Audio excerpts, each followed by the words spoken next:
Japan's historic shift, how new defense export rules could transform the Philippines military. Japan is on the verge of one of its most dramatic defense policy changes since the end of World War II. After decades of maintaining strict limitations on the export of military equipment, especially lethal weapons, Tokyo is preparing to open a new chapter that could reshape security dynamics in the Indo-Pacific. And at the center of this historic shift stands the Philippines. With China's growing military power and aggressive actions in the South China Sea, regional defense partnerships are becoming more crucial than ever. Japan, once restricted to selling only non-lethal defense items like radars and communications equipment, is now close to easing its rules to enable the export of lethal systems such as missile defenses and naval warships. If completed, this change would mark a groundbreaking moment, Japan exporting major weapons platforms for the first time in 80 years. But what sparked this major policy transformation? What does the Philippines stand to gain? And how is China responding to this deepening strategic cooperation between Tokyo and Manila? This article explores the reasons behind Japan's emerging export policy, the defense capabilities the Philippines may soon receive, and the broader implications for Asia's rapidly shifting security landscape. Why Japan is changing its defense export rules. Japan's 5 principles on arms exports have long served as strict barriers preventing the country from selling lethal weapons to foreign nations. These rules were rooted in post-war pacifism, shaped by constitutional restrictions and public opinion after Japan's wartime experience. Under the principles, Tokyo could only export non-lethal systems such as radars, sensors, and communications technology, equipment that already benefits Philippine air surveillance today. However, Japan's defense environment has changed. The rise of China's military power, North Korea's constant missile threats, and increasing security tensions in the region have pushed Tokyo to rethink its rigid stance. Japan is rapidly strengthening its self-defense forces, increasing its defense budget, and modernizing its capabilities. But there is one major problem: the domestic market is simply too small to support long-term defense expansion. Japanese defense firms design world-class systems, from cutting-edge naval vessels to advanced missile technologies. Yet, because they cannot sell lethal arms overseas, they struggle to sustain high production volumes, which leads to higher costs and slower development cycles. The result? Japan spends more for every weapon it produces compared to countries with export-driven defense industries. This is why Tokyo sees arms export reform as a crucial step. Allowing more international sales would mean increasing revenue for local defense manufacturers, reducing production costs through larger manufacturing runs, sharing technology development expenses with foreign partners, strengthening strategic ties with allies facing common threats. In simple terms, Japan wants to modernize more efficiently, making every defense yen go further, while contributing to regional stability. Why the Philippines is Japan's priority partner. Among the nations that could benefit from Japan's policy shift, the Philippines stands out at the top of the list. As the closest frontline state to Chinese expansion in the South China Sea, especially around the West Philippine Sea, Manila needs more capable defense assets to deter aggression. In recent years, Japan has become one of the Philippines' most reliable security partners.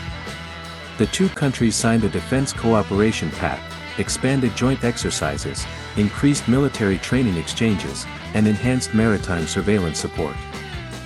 But the next phase of cooperation is far more ambitious, transferring powerful Japanese hardware to the Philippine military, hardware that was previously locked behind legal restrictions.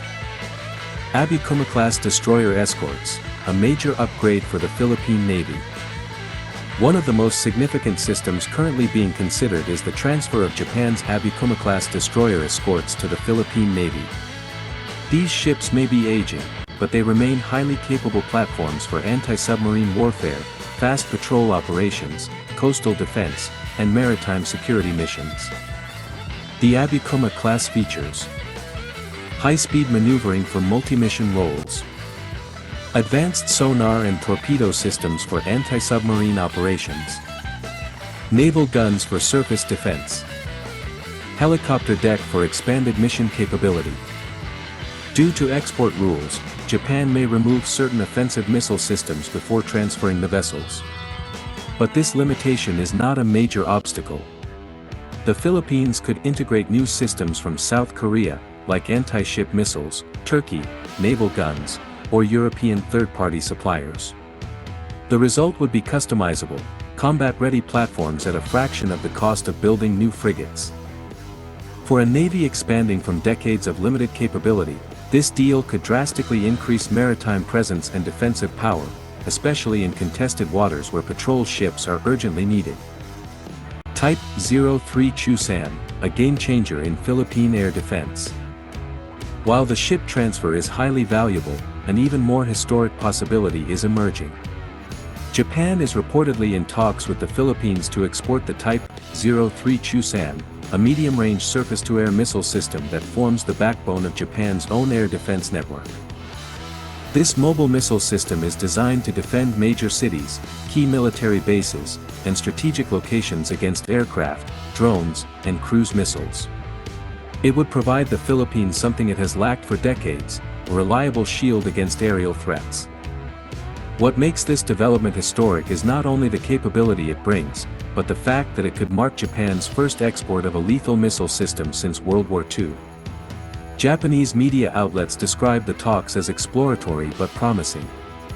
Surprisingly, Chinese-backed media claimed negotiations are already much more advanced, suggesting Tokyo might allow a full, unrestricted transfer.